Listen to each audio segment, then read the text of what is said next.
telah memberikan hidupmu untuk jadi korban tebusan. Darahmu menyucikanku menjadi baru. Kaulah Tuhan keselamatanku. Ku naikkan syukurku padamu.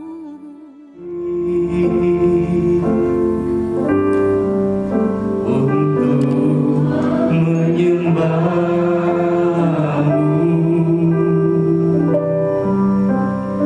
ribu hati takkan untuk mengasihi, untuk mengasihiku,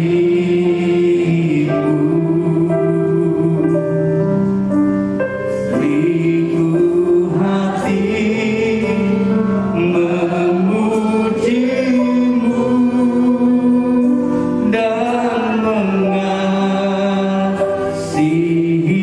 Engkau seperti wanita yang datang mengurapimu. Ribu hati,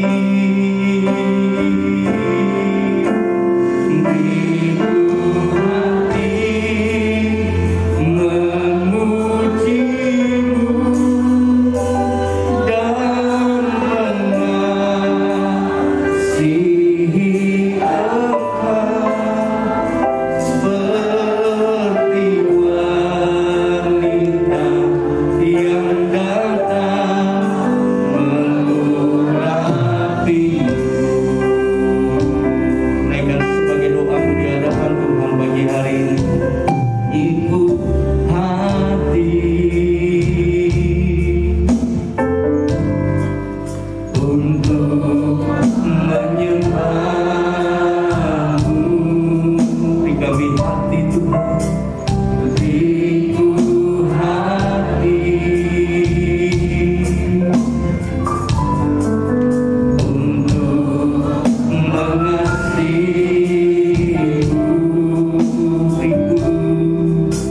Ribu hati memujimu dan mengasihi Engkau seperti wanita yang datang mengurapimu.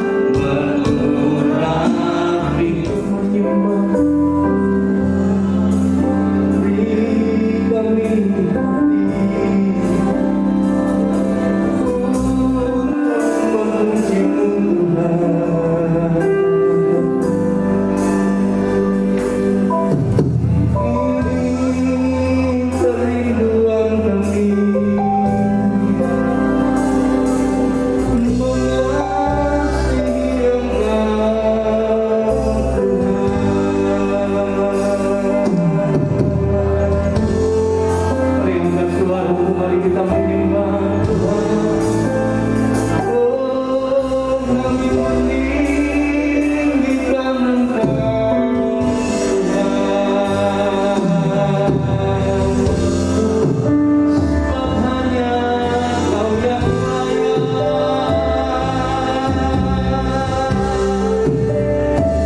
Sebab hanya Yesus yang layak.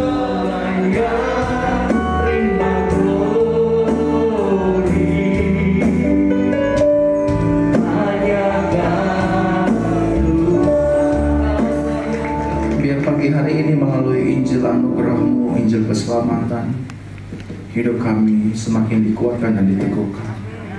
Kami diubahkan, kami dipulihkan, kami terima seluruh janji Tuhan. Roh Kudus berkata-kata Allah bagi setiap kami. Kuatkan kami yang lemah, ulurkan tangan bagi setiap kami yang membutuhkan mujizat. Sembuhkan kami yang sakit Tuhan. Kami percaya pagi hari ini adalah pagi anugerah bagi hidup kami. Jemaat Tuhan, kita berikan tepuk tangan bagi Tuhan dan anugerah Tuhan. Please stay. Hari ini saya akan berbicara tentang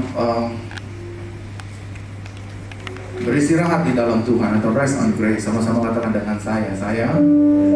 Belum semua. Saya harus percaya Tuhan, mengandalkan Tuhan, berserah kepada Tuhan, dan beristirahat di dalamnya. Amin. Coba kita lihat satu kebenaran firman Tuhan, Mazmur 23. Ini ayat kesukaan saya. Di waktu-waktu ini saya diajar oleh Tuhan, diajar oleh Roh Kudus untuk melihat satu tokoh yang luar biasa, dipercayakan banyak perkara oleh Tuhan, tetapi Tuhan juga, Roh Yahweh juga mengajarkan tokoh ini untuk finally he made decision to depend on Yahweh. Mazmur 23 ayat 6 dikatakan demikian. Baca sama-sama, 3, 2 ya.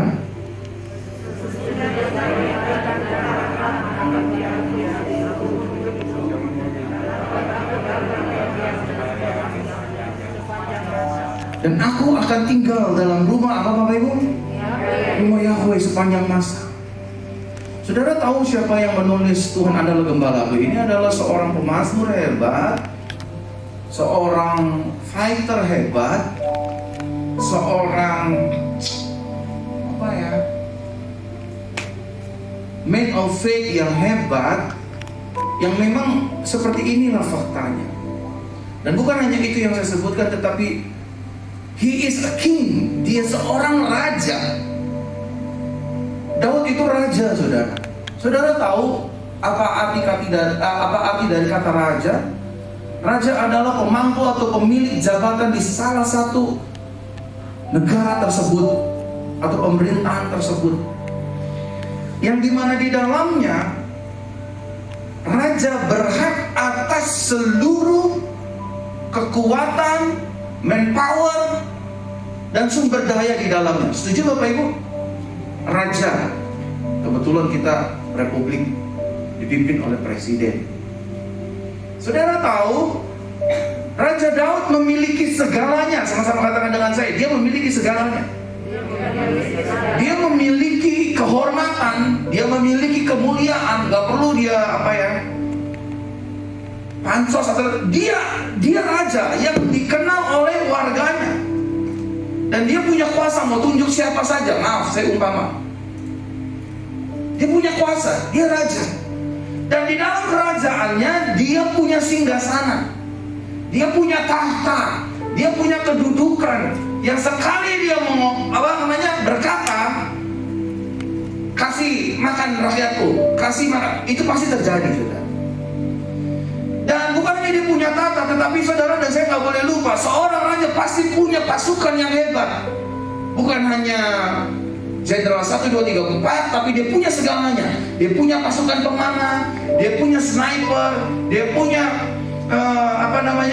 shadow killer, dia punya semuanya. Ornamennya dia punya, Bapak Ibu Saudara. Saya baca satu ayat ini saja, saya diwahyukan oleh Roh Kudus itu seperti amazing. He has everything, Bapak Ibu Saudara. Dia punya segalanya. Tapi yang menggelitik hati saya adalah dia berkata, dan aku akan tinggal dalam rumah Yahweh.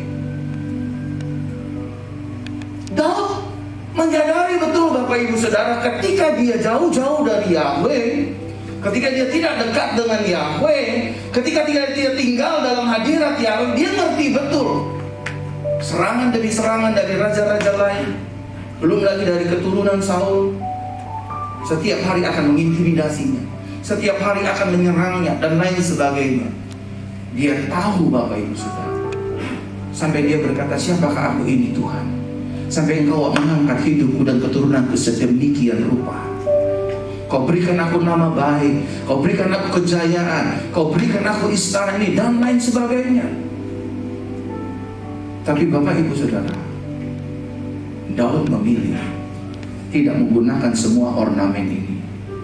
Dia berkata kepada Yahweh, lebih baik satu hari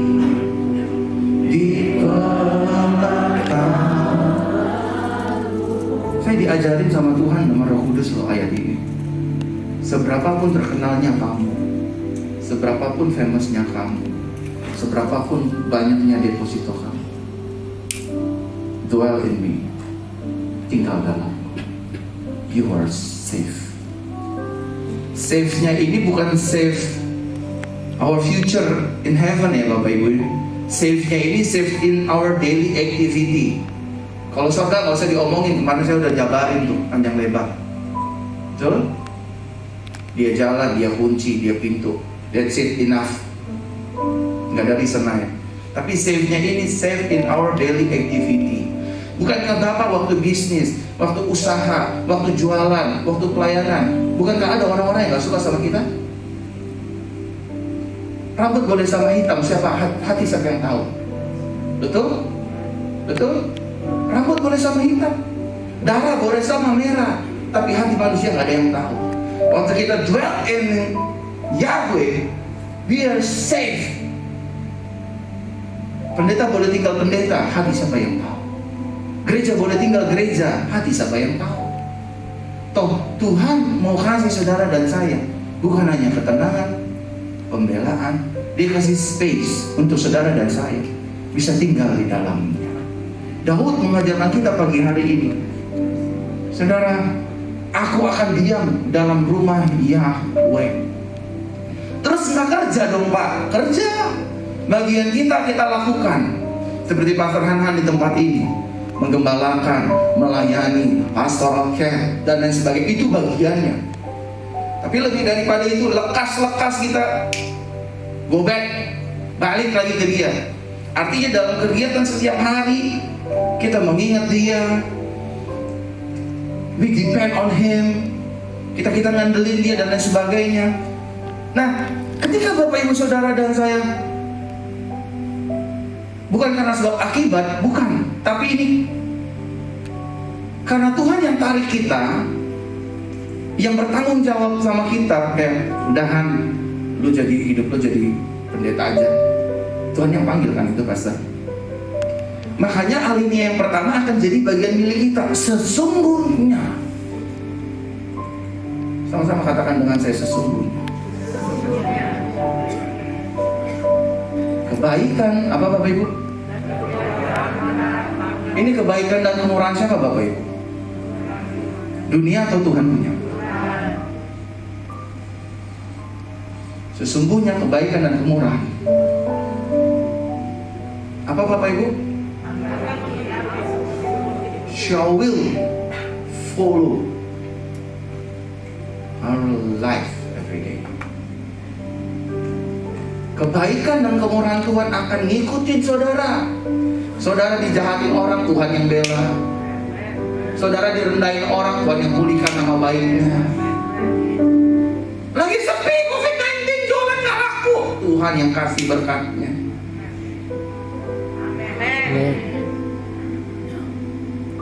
Tuhan bilang sama saya, Fer, Jesus Christ Church itu gerejaku, bukan gerejamu. Kamu cuma gembalanya doang. Oke, apa yang Tuhan mau? Mulai hari ini, jangan undang siapapun, artis apapun, kecuali dia benar-benar teman kamu. Jangan undang siapapun.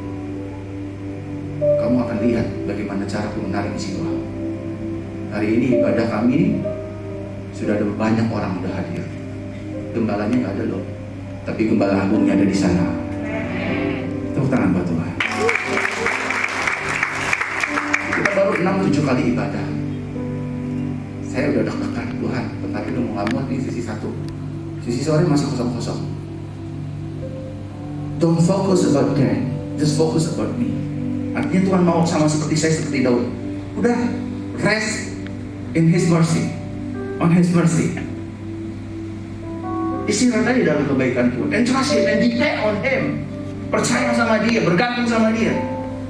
Saya panggilkan tim pengembalaan, wakil 1, wakil 2, istri, sekretaris gembala, sekretariat, dan orang yang menjalankan ibadah. Dengar ya, Tuhan mau kita tidak mengandalkan siapapun selain Dia. Karena ini gerejanya Tuhan. Kita belajar istirahat dalam rumah Yahweh. Dalam tangan Yesus kita beristirahat. maka sesungguhnya kebaikan dan kemurahan akan mengikuti kamu. Secara nalar, biasanya kalau nggak ada gembala gereja sepi. Betul Bapak Ibu ya. Kalau nggak ada biangnya pasti nggak ada.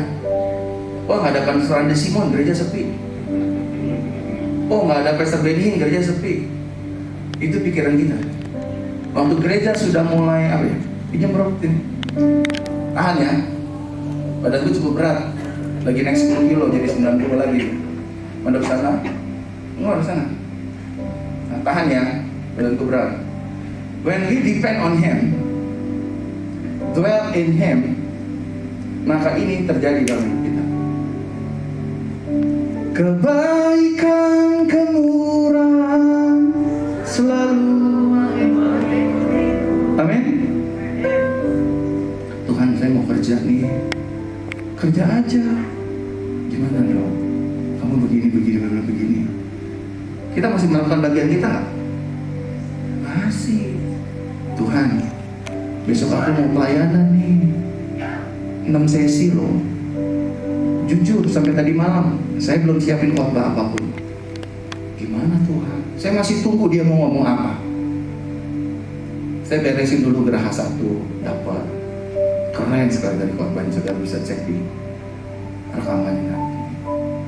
Aku mau bicara tentang don't be afraid di geraha 1. Di Diamond aku ingin speak about rest on my grace. Tahan ya. Saudara, hidup itu punya tagihan nggak? Ada nggak? Jawab saya dong, kasihan dia nih. Makanya saudara lama nggak jawab, sakit pundak dia. Kenapa bro? WL beban berat ya? Enggak, tadi ditiban Pastor Verona. Lagi sifat lo, dia udah resah loh. Waktu gini, saudara dengerin baik. Salah satu sifat Tuhan yang paling dia tonjolkan adalah dia senang untuk diandalkan oleh anak-anaknya. Sama-sama katakan dengan saya, Tuhan senang untuk diandalkan. Amin. Siapa di sini yang orang tua ayah? Ayah.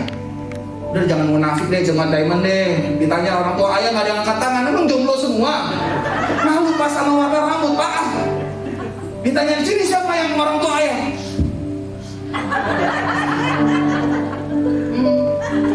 Nunjuk sebelah pakai lidah lagi.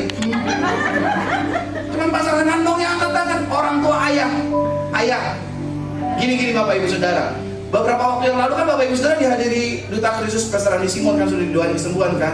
Dan saya juga Tuhan pakai untuk pelayanan kesembuhan. Dan salah satunya saya paling gampang doain orang tuli. Nah saya takut Bapak Ibu Saudara nggak dengar suara saya. Ada isinya dalamnya. Saya cuma tutup begini, saya tiup begini, biasanya terus saya bilang Evata, biasanya itu yang tuli pasti mendengar, pasti. Mau 15 tahun dia pasti mendengar. Ngerti maksudnya Bapak Ibu? Sekali lagi, siapa di sini yang orang tua ayah? Nah hidup tuh. Tadi nggak ada yang ngangkat Bapak Ibu Saudara. Semuanya sok jomblo gitu. Habis itu ada cici yang kepensi. Kalau istri saya kan Pak, aduh kayak apa ya, spray guling udah lecek. Dosa.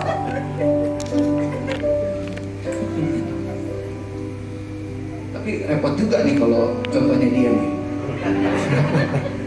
Nanti ada yang foto pendeta LGBT itu blok-blok tuh. Saudara, saya kangen sama putri saya. Dari Rabu saya ada di Makassar. Sorry ya bro, don't underestimate me. Tapi jijik juga sih mulutnya. Gini saudara, papi. Saya tahu nih bulu-bulunya udah gemeteran nih.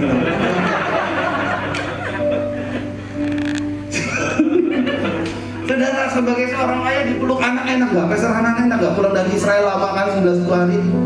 Enak, dia nih gak enak nih. Udah gemeteran ya tuh. Gak apa-apa, tenang aja. Papa tetap cakep. Kata bapak najis. Saudara, salah satu Tuhan tuh senang diandalkan, diharapkan. Amin. Waktu dia menjadi segala-galanya, waktu kita istirahat di dalam dia, gak mungkin dia diam. Amin. Sama-sama katakan dengan saya nggak mungkin.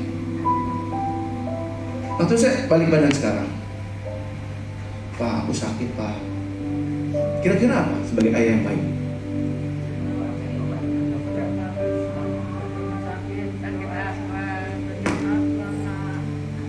Bilang sama Pastor Yusak, senior pastor, bikinin ibadah kejujuran. Apa ibadah laki-laki apa pria sejati sini? Pria-pria nggak ada yang ngaku nih, semua jomblo semua nih. Kira-kira Bu, jangan ibu deh. Kira-kira Pak, saya sakit Pak.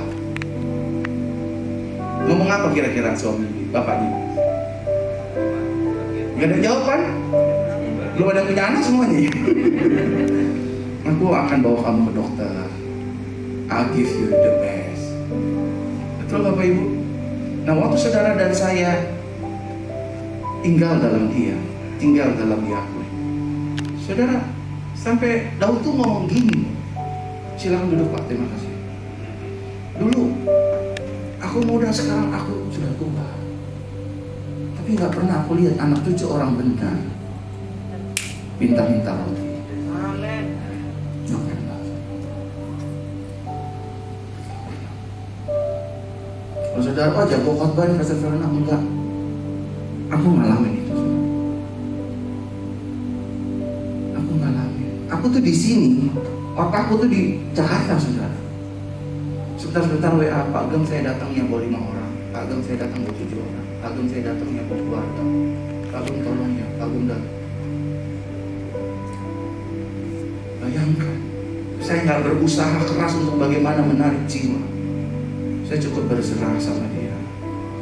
Ku percaya janjimu ajaib,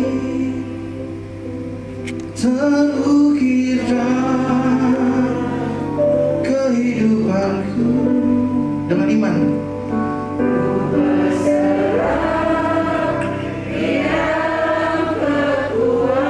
Langsung tutup, ku percaya.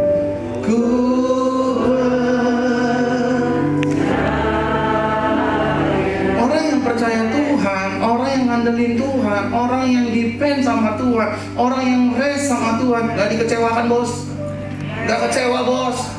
Percaya Bapak Ibu, 20 tahun saya dipelihara dengan Yahweh, dengan Yesus. Dia bilang beberapa itu ya, Pak Yohanan ya, gak punya uang bangun gereja, 1,5 miliar saudara. Ngebenerinnya 500 juta, kontraknya 700 juta, duit dari mana? COVID-19 gitu loh. But I depend on Him, I rest on Him. Tuhan aja yang bayar ya. Kata Tuhan, oke. Bagianku adalah menggembalakan. Bagian dia bawa berkat untuk jemaat, untuk kasih fasilitas. Setuju Bapak Ibu? Bagian Bapak Ibu Saudara buka toko, datang ke kantor, melayani, worship leader, itu bagian kita. Mau dihargain nggak dihargain orang, terserah. Satu hal yang saya tahu, kebaikan dan kemurahan Yahweh akan jadi bagian gua, akan jadi bagian saudara. Amin. Saya pasti sehat, saya pasti disembuhkan, saya pasti dipulihkan. Amin saudara. Kalau saudara istirahatnya di tempat yang tepat. Rest area itu nggak bisa ngalahin restnya Yahweh Bapak Ibu. Nggak bisa. Nggak bisa. Beberapa waktu yang lalu saya diberkati sama orang, dikasih berkat, dikasih uang. Saya terima kasih ya. Tiba-tiba Tuhan bilang begini, ya Tuhan, itu uang jangan kamu pegang, kasih orang lain. Semuanya. Oke. Saya temuin, saya bilang, Pak, ini berkat. Oh jangan pastor, enggak. Ini for you. Ini for you, ini buat kamu. Sudah saya kasih, saya lapor. Dah, kan saya juga butuh uang Bapak Ibu. I'm just human being, saya manusia biasa. Saudara tahu apa yang terjadi? Nggak lama-lama, 1 hari kemudian, kemarin, Pastor Verona, saya ada transfer ya. Apanya? Jangan begitu sama saya. Saya itu berteman tulus, gembalain kamu tulus. Enggak Pak, ini memang dari kami dan keluarga.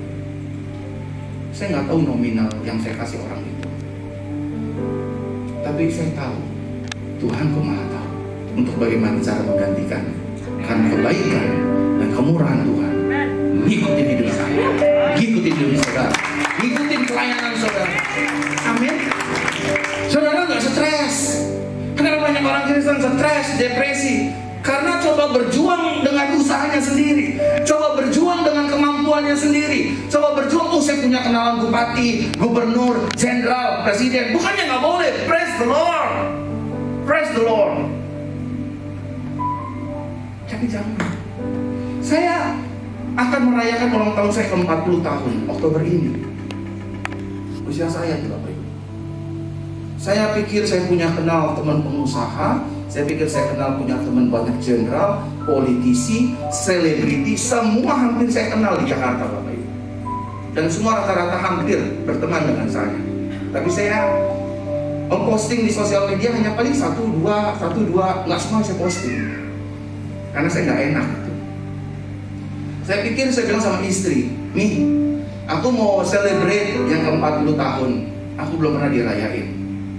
Aku mau rayain. Nah, saudara, saya sangat begitu yakin dia punya kado yang dahsyat buat saya, Tuhan maksudnya. Di hati Tuhan tahu gini sayang. Depend on me, celebrate with me. Bukan berarti nggak boleh. Undang saja jemaat yang sisi pagi dan sisi malam. Rayakan sama-sama mereka. Suruh mereka yang doain. Siap bos. Ini semua aku coret dari list. Nggak tak undang Bapak Ibu. Dari sekarang saya udah woro-woro. Hadirilah ulang tahun kembali. Orang mah hadirilah KKR ya. Tuhan tuh keren saudara. Tuhan nggak mau di hati kita ada ilah lain. Kalau ngomongin anugerah udah selesai saudara, kita nggak usah ngomongin. Pokoknya kita tutup mata di bumi, buka mata di surga. Itu janji Tuhan. Amin. Tapi ini di dalam aktivitas sehari-hari kita. Yang tadi saya bilang rambut sama hitam, siapa yang tahu? Saya nggak suka pasar kanan, nggak suka sama saya, atau sebaliknya dan sebagainya. Tapi percaya, waktu kita tinggal dalam hadiratnya Tuhan, dalam janjinya Tuhan, dalam rencananya Tuhan, terserah deh orang mau 1000 orang ngeroyokin kita, fitnah kita, merendahin kita. Dulunya dia akan begini, dulunya dia akan begitu, dulunya dia akan begini. Terserah. Barang siapa yang ada di dalam Yesus, dia adalah ciptaan yang baru, yang lama sudah berlalu. Amin. Dan ketika kita di dalam Tuhan, kebaikan dan kemurahan Tuhan mengikuti kita, kita pasti ditolong, kita pasti dibela, dibukakan pintu yang baru saat pintu-pintu yang lama tertutup, diberikan jalan-jalan yang baru saat jalan kita ditutup oleh orang lain. Amin saudara. Saya begitu banyak melihat kebaikan Tuhan, banyak banget. Saya bilang, Tuhan, umatnya ini udah mau nggak muat. Ini gereja kami seperti ini ada window-nya. Tuhan masih lihat salah satu gedung bangunan keren sudah, muat 600 orang. Dan Tuhan pertemukan saya dengan pemiliknya. Sampai situ saya cuma bilang gini, benar ya, kalau kita istirahat di dalam anugerahnya, Tuhan kita yang cari berkat yang cari kita. Everything is not by our effort, but by His mercy. Semuanya bukan karena usaha kita. Diteleponin saya sama wakil gembala saya ternyata. Pak Gem di mana Pak Gem? Mau pulang balik kanan Pak Gem. Kenapa? Yang punya gedung mau ketemu. Ngapain? Gedung mana? Itu loh yang gedung Pak Gem naksir yang dom itu, yang bisa nampung 600. Keren saudara, keren banget Pak. Tapi saya nggak tergiur sih. Maksudnya, lagi-lagi saya coba untuk fokus, Tuhan aku percaya tempat yang keren ini Tuhan punya tempat yang jauh lebih keren. Karena Tuhan kita bukan Tuhan yang biasa-biasa, sama-sama katakan bukan yang biasa-biasa. Bahkan firman mencatat dengan jelas, Dia memberikan jauh lebih, sama-sama katakan dengan saya, jauh lebih dari apa yang kita pikirkan, kita bayangkan, kita doakan. Amin. Saudara percaya saja, Tuhan pasti membuka jalan bagi kita. Tuhan pasti memberkati hidup kita. Tuhan pasti beserta dengan kita. Tepuk tangan bagi Tuhan. Kita beri Tuhan terima kasih. Dan melalui firman ini kami diingatkan bahwa hanya di dalam Tuhan ada ketenangan, ada keselamatan, ada perlindungan. Yes, kami harus tetap melakukan bagian kami, bekerja, berdagang, melayani usaha, tapi tidak melebihi kekuatan kami. Kami mau bersandar penuh dengan Tuhan. Kami mau bersandar penuh dengan Yesus. Karena ketika kami beristirahat di dalam Tuhan, Tuhan yang menjadi bagian milik kami. Tuhan, aku berdoa dengan kasih untuk dutamu Pastor Han di tempat ini. Biar urapan yang baru, kuasa yang baru, kasih karunia yang baru menyertai beliau dan istri dan anak-anak dan pelayanan. Dan seluruh kebaikan dan kemurahan Tuhan akan mengikutinya sepanjang hidupnya. Pertolongan, jalan-jalan yang baru, pintu-pintu yang baru turun atas Pastor Han di tempat ini. Dan itu pun juga mengalir atas jemaat yang dia layani di tempat ini, dan kepada seluruh duta Kristus yang lain di tempat ini. Terima kasih Bapa Yahweh, terima kasih Yeshua, terima kasih Roh Kudus. Demi nama Yesus, jemaat Tuhan.